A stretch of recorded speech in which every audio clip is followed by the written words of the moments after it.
Good afternoon dear student. जैसा कि पिछली कक्षा में आपने प्रथम कोटि की अभिक्रिया का समाकलित दर समीकरण देखा होगा और प्रथम कोटि की अभिक्रिया क्या होती है उसके बारे में पढ़ा होगा, लेकिन थोड़ा सा हल्का सा जिक्र करते हुए फिर आगे बढ़ते हैं। हम कहता है कि प्रथम कोटि की अभिक्रिया क्या है, तो वह अभिक्रिया जिसकी दर एक अभिकारक की सांद्रता पद के एक घात के आनुपातिक या समानुपातिक होती है, क्या कहलाती है? प्रथम कोटि की अभिक्रिया कहलाती है।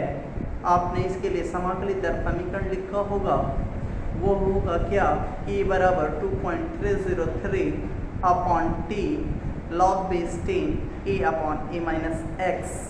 ये आपको बताया गया होगा और प्रूफ कराया गया होगा, और इससे रिलेटेड क्या क्या क्वेश्चंस बनते हैं और क्या क्या इसके प्रमुख प्रथम कोटि की अभिक्रिया के प्रमुख लक्षण क्या क्या हैं, कौन कौन सी अभिक्रिया हैं जो प्रथम कोटि की अभिक्रिया के उदाहरण हैं, इसकी इकाई क्या होती है, इस समाकलित वेग समीकरण से सवाल क्या क्या परीक्षा के पॉइंट ऑफ व्यू से पूछे जाते हैं, तो उस पर आज डिस्कस करते हैं। बात करते हैं प्रथम कोटि की अभिक्रियाओं के प्रमुख लक्षण। तो पहला, प्रथम कोटि की अभिक्रिया के लिए प्रथम कोटि की अभिक्रिया के लिए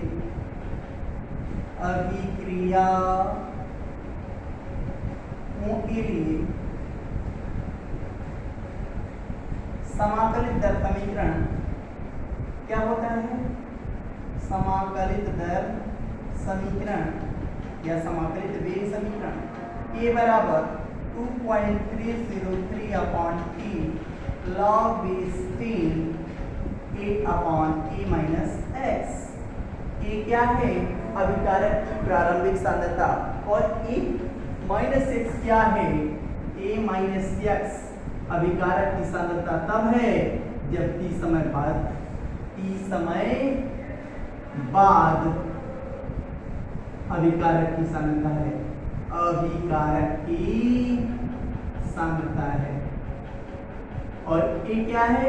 अभिकारक की प्रारंभिक सांद्रता है, प्रारंभिक सांद्रता है।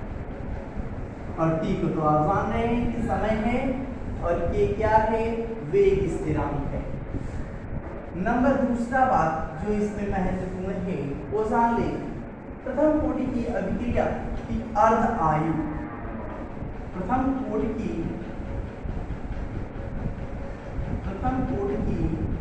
अभिक्रिया की अर्ध आयु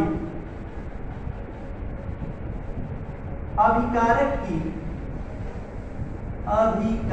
की प्रारंभिक सांद्रता पर निर्भर, अभिकारक की प्रारंभिक सांद्रता पर निर्भर नहीं करती है। ये बहुत इंपॉर्टेंट लाइन है। प्रथम कोटि की अभिक्रिया की अर्धायु अभिकारक की प्रारंभिक सांद्रता पर निर्भर नहीं करती है। तो कैसे सर? पहले तो अर्धायु जान लें कि अर्धायु वह समय काल होता है जितने समय में अभिकारक अपनी सांद्रता का 50% या तो उत्पाद में परिवर्तित हो जाता है या 50% खर्च हो जाता है, उस अभिक्रिया की अर्धायु कहलाती है। फिर से सुन लें, वह समय जितने में अभिकारक अपनी प्रारंभिक सांद्रता, अभिकारक की जो सांद्रता है वो अपनी प्रारंभिक सांद्रता की आधी रह जाती है, क्या कहलाता है? उस अभिक्रिया की अर्ध आयु कहलाती है। फिर से एक बार बार कह रहे हैं, परीक्षा के पॉइंट ऑफ व्यू से इम्पोर्टेंट है कि अर्ध आयु क्या है। तो आपसे पूछा जाए अर्ध आयु को डिफाइन करिएगा, वह समय जिसमें अभिकारक की सांद्रता अपनी प्रारंभिक सांद्रता की आधी रह जाती है, उस अभिक्रिया की अर्ध आयु कहलाती है। इसे टी हाफ से प्रदर्शित करते हैं। कहने का तात्पर्य क्या है? यदि हमारा समीकरण है प्रथम कोटि की अभिक्रिया के लिए क्या? E बराबर 2.303 upon T log base 10 A upon A minus x की बात कर रहा हूँ। तो t के बाद t के लिए क्या लिखेंगे? t समय का मतलब हाफ समय, आधा समय, अर्ध आयु की बात कर रहे हैं, अर्ध आयु। तो अभिकारक की प्रारंभिक सांद्रता अपनी कितनी रह जाती है, आधा उत्पाद में परिवर्तित हो जाती है, आधी खर्च हो जाती है। तो आने का मतलब है ए की जगह क्या लिखेंगे, A/2। अब इसी मान को इसमें पुटअप कर दो तो क्या हो जाएगा, 2.303 upon T½ log B16 A/2 sorry ये x तीन प्रारंभिक सांद्रता है, माना अभिक्रिया A बराबर उत्पाद है तो ये क्या होगा, A है 0 लेकिन ½ समय पर क्या हो जा रहा है, अभिकारक अपनी सांद्रता का आधा रह जा रहा है। ये है कॉन्सेप्ट, बार बार कह रहे हैं, यहाँ पर फिर से हम लिख दे रहे हैं ताकि कंफ्यूजन की स्थिति ना रहे। A बराबर उत्पाद है, जब T बराबर 0 है तो प्रारंभिक सांद्रता A उत्पाद का निर्माण नहीं हुआ, x=0, लेकिन अर्ध समय बाद आधा समय पश्चात अभिकारक अपनी प्रारंभिक सांद्रता की आधी रह जाती है, अर्थात आधा घट जाता है। इसको यहाँ पुटअप करिए, देखिए अब हल हो जाएगा, x की वैल्यू A/2 रखेंगे, क्या हो जाएगा, A/A माइनस A/2 क्या हो जाएगा भैया, 2.303 अपॉन T½ log B16। ध्यान दीजिए ये A हो गया बटा में A/2 बचेगा, 1 A से घट जाएगा, A/2 तो क्या हो जाएगा, A/2, A से A कट गया, 2 ऊपर चला जाएगा, क्या आएगा, A बराबर 2.303 T½ log B16 और log 2 की वैल्यू तो पिछली कक्षा में भी आपको बहुत पहले ही बतला दिया कि log 2, 3, 4, 5 की वैल्यू तो तैयार रखें, 0.3010 जैसे ही यहाँ रखेंगे 2.303 गुणे 0.3010 अपॉन T½ वैल्यू आपकी आ जाएगी 0.693 अपॉन T½ और आपको एक सूत्र मिल गया K बराबर 0.693 अपॉन T½ इस समीकरण से इस कथन की पुष्टि हो जाएगी कि प्रथम कोटि की अभिक्रिया की अर्धायु अभिकारक की प्रारंभिक सांद्रता पर निर्भर नहीं करता। और ये कहीं से और नहीं आया, आपने समीकरण में की किया और ये पुष्ट हो गया। यहाँ पर कहीं A दिख रहा है क्या, A-x दिख रहा है क्या, तो T½ तो इधर करेंगे तो एक फार्मूला क्या हो जाएगा, T½ इक्वल टू क्या, T½ equal to 0.693 upon K। K पर निर्भर तो करेगा, वेग स्थिरांक पर निर्भर करेगा, लेकिन प्रारंभिक सांद्रता पर निर्भर नहीं करेगा। तो ये पॉइंट हो गए। दूसरा पॉइंट आपका पहला प्रथम कोटि की अभिक्रिया के लिए समाकलित दर समीकरण क्या होगा, तो ये आपने लिखा। फिर दूसरा प्रथम कोटि की अभिक्रिया की अर्धायु अभिकारक की प्रारंभिक सांद्रता पर निर्भर नहीं करता। किस पर निर्भर करता है, वेग स्थिरांक पर निर्भर करता है, लेकिन प्रारंभिक सांद्रता पर निर्भर नहीं करता। कैसे नहीं करता, तो ये दिया है, हमने पुष्ट किया है। तीसरा की बात करता है कि प्रथम कोटि की अभिक्रिया का वेग स्थिरांक का मान अभिकारक की सांद्रता व्यक्त करने की यूनिट पर निर्भर नहीं करता कि वो अभिक्रिया की यूनिट क्या है। तो क्यों सर, क्योंकि मोल प्रति लीटर का जिक्र ही नहीं, केवल इसका जो मात्रक होता है वो सेकेंड इनवर्स होता है। हम चेक कराएंगे, आपको याद कराया है पिछली में। और नंबर चौथा जो होगा पॉइंट वो याद रखिए, वो है ग्राफ। कहता है, हमने आपको बताया शून्य कोटि की अभिक्रिया हो चाहे प्रथम कोटि की अभिक्रिया हो, एक जैसा ग्राफ, और द्वितीय कोटि और तृतीय कोटि की अभिक्रिया के लिए एक जैसा ग्राफ बनता है। केवल चेंजेस क्या होती हैं, ध्यान दें। T समय और लॉग कंसंट्रेशन की बात कर रहे हैं हम, लॉग कंसंट्रेशन की बात कर रहे हैं। कंसंट्रेशन ऑफ ए के मध्य यदि आप ग्राफ खींचोगे तो ग्राफ ही आएगा। जैसा कि वहां पर देखे था आपने कंसंट्रेशन और टाइम के मध्य, यहाँ पर लॉगरिथम के टेबल पे चल रहे हैं, ई के सापेक्ष चल रहे हैं तो भी 10 के सापेक्ष चलेंगे तो भी आपको ये मिल जाएगा। इसका स्लोप क्या आएगा? -k/2.303 आएगा और इसका इंटरसेप्ट क्या आएगा? तो कितना आएगा? इसका इंटरसेप्ट क्या आएगा? चेक कर लेंगे। आप कितना जानते रहे? एक सीधी रेखा लॉग सांद्रता व समय t के मध्य ग्राफ खींचने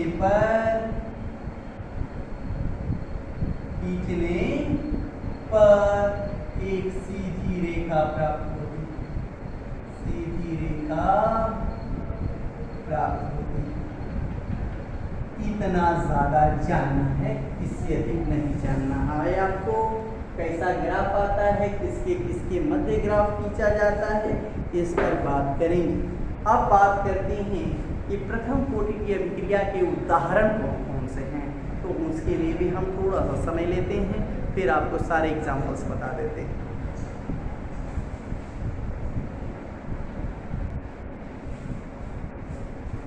डियर स्टूडेंट, पे ध्यान दें। यदि आपसे पूछ दिया जाए अमोनियम नाइट्राइट, अमोनियम नाइट्राइट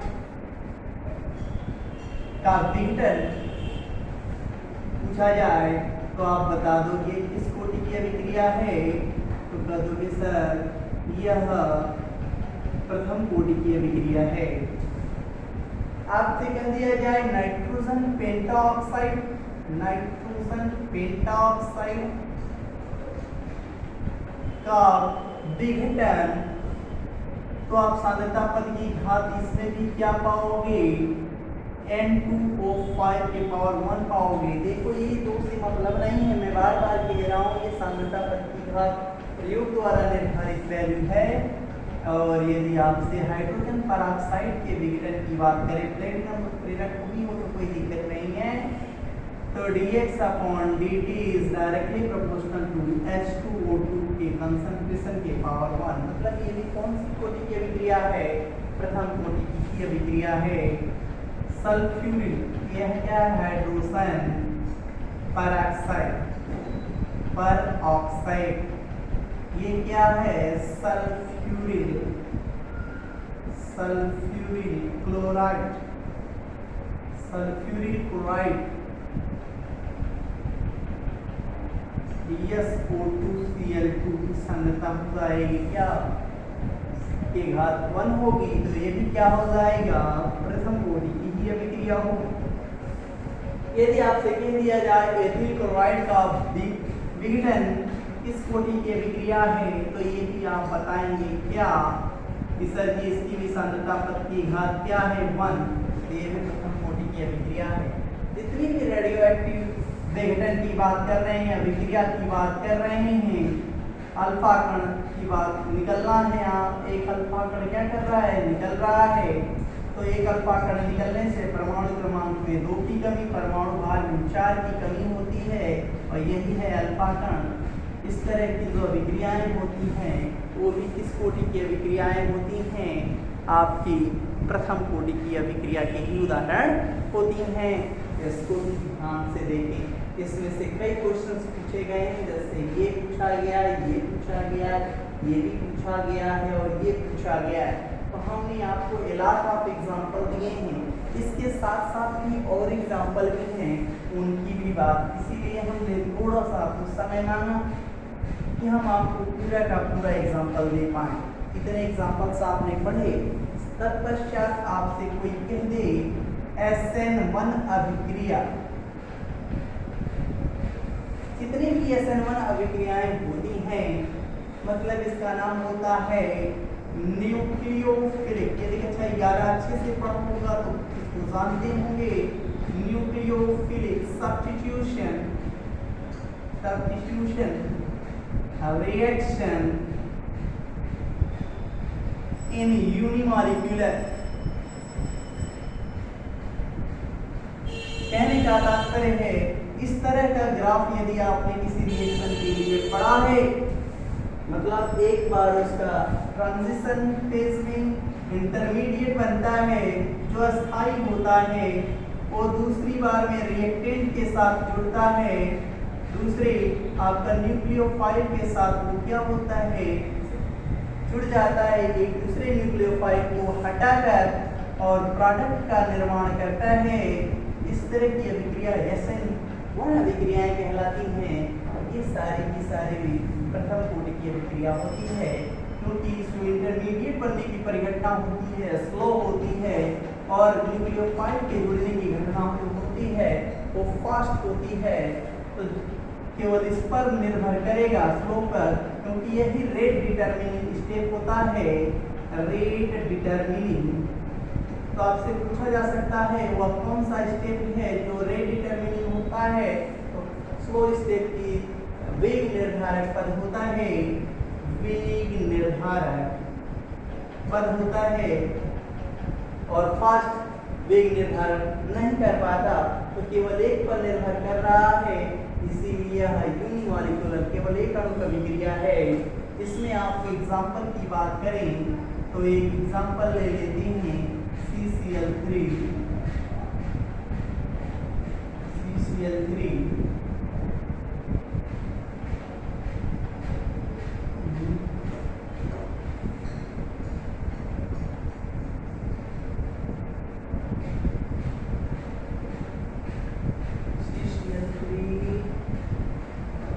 या ऐसा कोई थर्ड डिग्री कार्बोकेटाइन की बात करें, चलिए थर्ड डिग्री कार्बोकेटाइन लिया, ऐसे ले लेते हैं। हमने इसको क्या लिया है, नाम है tertiary butyl chloride, tertiary butyl chloride. Okay, tertiary butyl देखिए 1 2 3 3 डिग्री कार्बन है, नाम है 3 डिग्री ब्यूटिल, 1 2 3 4 कार्बन है, और chloride tertiary butyl chloride IPC में पढ़ाया गया होगा। अब कहता है इसको जोड़ना है किसी न्यूक्लियोफाइल से, तो ऑलरेडी हम Cl जुड़ा हुआ है तो इसको पहले हटना होगा। तो यह जो चरण होता है यही स्लो होता है, रेट डिटरमिनिंग स्टेप होता है। पहले क्या होता होगा, CH3 प्लस, और यहाँ से निकल क्या गया Cl माइनस, एक न्यूक्लियोफाइल निकल गया, Cl माइनस निकल गया। अब यह जो नए न्यूक्लियोफाइल के साथ जुड़ना चाहता है वो आसानी से शायद आगे से जुड़ जाए चाहे पीछे से जुड़ जाए, क्योंकि SN1 अभिक्रियाओं में न्यूक्लियोफाइल का अटैक इन फ्रंट ऑफ भी हो सकता है, इन बैक साइड भी हो सकता है। तो यहाँ पर अटैक दोनों साइड से हो सकता है। तो यह न्यूक्लियोफाइल अटैक करेगा किसी भी साइड से, चाहे सामने से चाहे पीछे से, और सीधे उत्पाद का निर्माण कर देगा। यह आपसे पूछ दिया जाए ये वाला चरण होता है फास्ट, तो इस पर डिटरमिन करेगा नहीं, केवल स्लो पे करेगा। तो only one phase is क्या, dx upon dt is directly proportional to CH3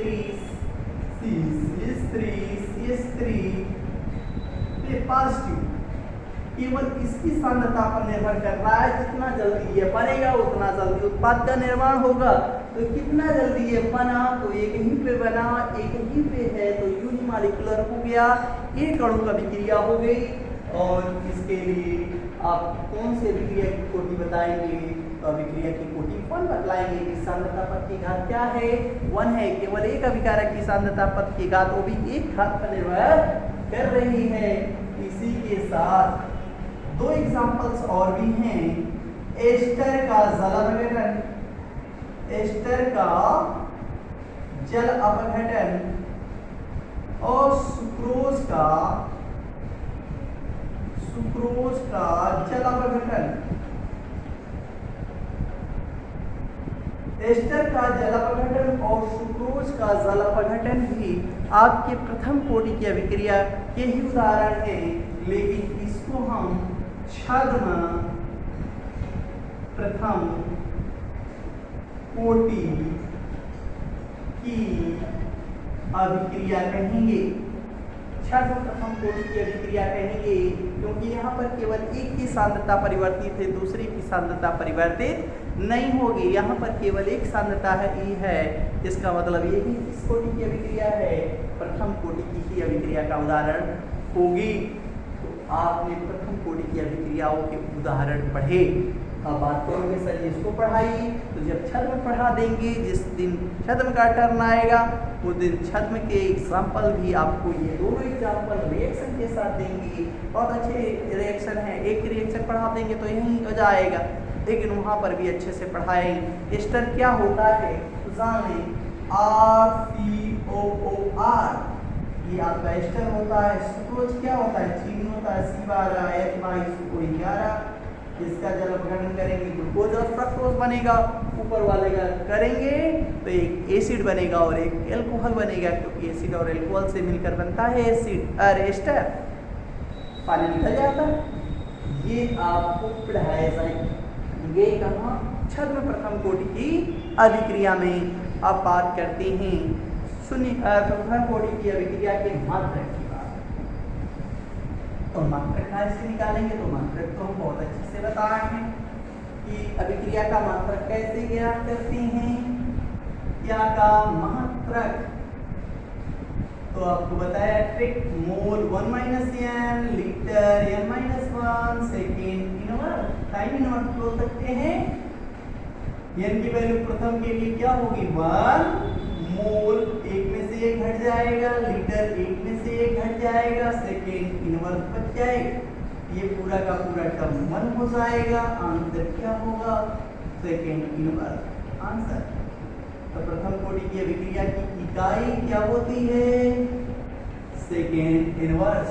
important, बहुत ज्यादा इंपॉर्टेंट होता है, ये याद रखेंगे।